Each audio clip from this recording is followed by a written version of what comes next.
ඕනෙම තප්පරයක මතක තියාගන්න ඕනෑම වයසක කෙනෙක්ට ඕනෑම තැනකදී ඕනෑම විදිහකට මරණය ලඟ වෙන්න බැරි කම නෑ. දැන් උනත් මැරෙන්න පුළුවන්. මොන වීරකම් අපි කරගෙන හිටියත් නේ. අපි සමාජයට මොන තරම් චරිත වුණත්, අපි සමාජයට මොන චරිත රඟපෑවත්, කොච්චර දේවල් කරත්, කොච්චර සල්ලි තිබ්බත්, කොච්චර බලය තිබ්බත්, මොන දේ තිබ්බත් මරණය ළඟට එන එක වළක්වන්න ඒක අපිට බෑනේ. ඒකට වයස් සීමා නැහැ. මේ බණ ඉවර වෙලා සමහර විට ආපු තැනට නැවත මට යන්න වේද කියන්නත් බෑ. බණහන්න ආපු ඔබට ආයි ගෙදෙට්ට යන්න වේද කියන්නත් බෑ. ඒක අවිනිශ්චිතයි. ඕන කෙනෙකුට ඕනෑම මොහොතක මේක නැති වෙන්න පුළුවන්.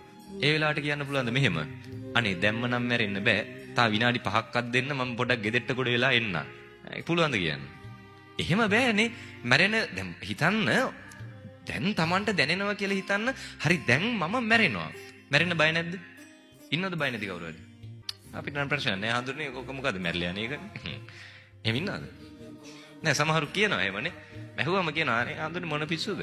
අපිට නම් කමන්නේ මොකක් වුණත් ඉතින් මැරෙන්න වෙනවනේ. ඔහේ මැරලා යන එකේ ප්‍රශ්න නැහැ කියනවා. ඒ සමහරු කියනවා අපි නම් මැරෙන්න බය නැහැ කියලා. දැන් මෙතනත් ඉන්නවා නම් එහෙම හිතෙන අය මම ප්‍රශ්නයක් අහන්නද? මතක් කරගන්න ඔබ වැඩියෙන්ම ආදරේ කෙනා නේ. ඔබේ දරුවෙක් වෙන්න පුළුවන්, ඔබේ දෙමව්පියෝ වෙන්න පුළුවන්, වෙන සම්බන්ධතාවයක් වෙන්න පුළුවන්. ඔබ වැඩියෙන්ම ආදරය කරන කෙනාව මතක් කරගන්න. හරිද? ඊළඟ තප්පරේ පණිවිඩයක් ආවොත් වෙන්න එපා. හැබැයි ඊළඟ තප්පරේ පණිවිඩයක් ආවොත් එයා නැති වෙලා කියලා දුකයිද නැද්ද? දුකයි. ඒක දරා ගන්න පුළුවන්ද? බෑ. ඒ කී දෙනෙක් නැති වෙලාද? එක්කෙනෙක් නැති වෙලා අපිට එහෙම දරා ගන්න බැරි නම් නිකමට හිතන්න මම මැරෙන වෙලාවේ මම කී දෙනෙක් නම් දාලා යන්නද නේ. ඒ මම වැඩියෙන්ම ආදරය කරන කෙනාවත් මං දාලා යන්න ඕනේ. ඒ ඇතුළු මේ හැම බැඳීමක්ම එක ක්ෂණයක් එනවා. එක තප්පරෙන් අපිට දාලා යන්න වෙනවා නේ. හරිද? එතකොට මේ හැමදේම අපිට නැති වෙනවා. සමහරට හිතන්නනේ අපි ඒකට සූදානම් නැත්තම් දැන් මැරුණොතින් අරන් යන්න කියලා දෙයක් අපිට නැත්තම් මතක් කරගන්න ඉක්මනට කරපු පින්කමක් හරි කරපු පව්කාරකමක් හරි ඉක්මනට. ඉක්මනට මතක් වෙන්නේ පින්ද පව්ද? පව් නේ. අනික මේ මැරෙනලා ඔච්චර වෙලාව දෙන්නේ නැහැ හොඳද? මේ හිත කල්පනා කර කර හරි සතුටින් hina වෙවි එහෙම ඉන්න බෑ.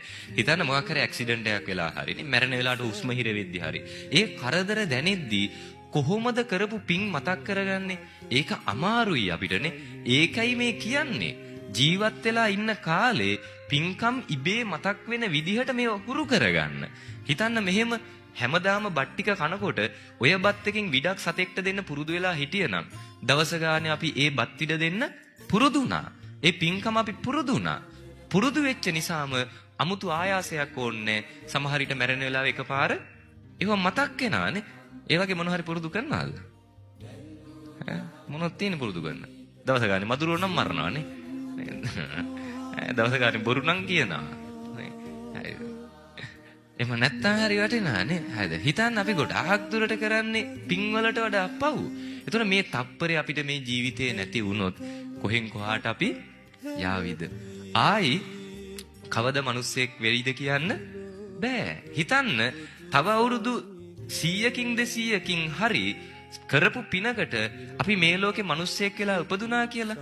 අද මේ ධර්මය එදාට මේ වගේ අහන්න තියනවද? නැහැ. හැබැයි ලෝකෙ දියුණු වෙයිනේ.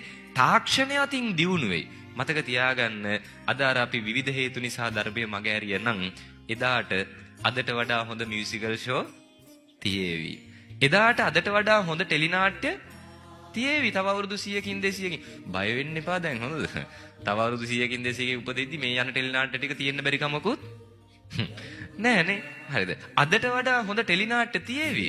අදට වඩා හොඳ චිත්‍රපටි එදාට තියේවි. අදට වඩා හොඳ සංදර්ශන එදාට තියේවි. අදට වඩා හොඳට නිදහසේ නිදා ගන්න අවස්ථා එදාට හම්බ වේවි.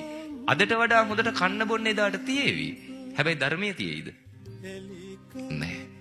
ධර්මය අහල පහලක නැති වෙයි. මේක හොඳයි මේක නරකයි. මේක කර්මය නේද? මේක තමයි කර්මය. මේකෙන් අපිට විපාක ඇති වෙනවනේ. හොඳ කරොත් හොඳ වෙනවා, නරක කරොත් නරක වෙනවා. කවුද ඉන්නේ කියලා දෙන්න. ඒ නිසා මතක තියාගන්න මේ ධර්මය අදම අපි ජීවිතයට එකතු කරගන්න. එක තප්පරයක්වත් මේක මග අරින්න එපා. මොකද අපිට ලස්සන සංසාර ගමනක් නැති නිසානේ. හරි භයානක සංසාර ගමනක් තමයි අපිට තියෙන්නේ. පැහැදිලිද? ඒ නිසා මේ බණ අහනෝ ඇත්තන්ට ආරාධනා කරනවා කවදාවත් මේ ජීවිත කාලේ මේ ධර්මයේ මග අරගන්න එපා.